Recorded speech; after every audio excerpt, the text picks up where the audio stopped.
As Valentine's approaches this week, I am sure you are surrounded by all the things that are loving and just show just ways that we care for each other.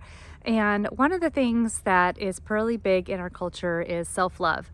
And I wanted to offer a little bit of a different perspective. So instead of giving self-love tips, I'm here just to share that when we put God first in our lives, everything else flows so much more naturally. The way we love others, the way we love ourselves, the way we care for our homes, our bodies, our minds. And when we put Him first, everything else truly is in more alignment, and then we can really have that peace and that joy that really only comes from Jesus. And so that is what I wanted to share, the true love, because God is love, and He created us in His own image, and He gave us the ability to love others because He loved us first. So I wanted to just throw that out there today, that if you don't know Jesus, get to know Him. The verse I have for you, Lamentations 3:22 and 23 says, "The steadfast love of the Lord never ceases.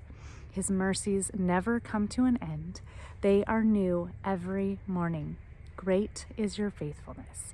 I love that verse, and it just helps me to know how secure and loved I am, and you are as well.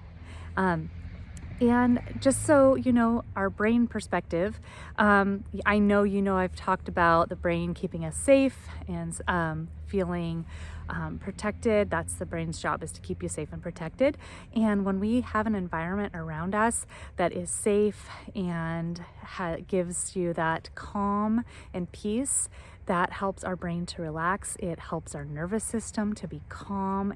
And when we create those rhythms in our lives and have space in our lives for things like reflection and peace and prayer, our brain can settle, it can refocus, and it can receive.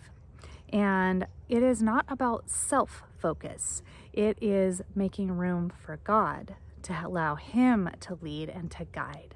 A few tips. One, create a quiet space, whether it is just a quiet few minutes before getting ready for work. Maybe it's a special room in your house that is just a calm place for you. Maybe it's that cup of coffee or tea in the morning. Whatever that is, find a quiet space where you can breathe, where you can pray, you can rest. Second, release the pressure. It is not about perfection. It is not about doing more. It is about letting go and letting God. And third, practice gratitude.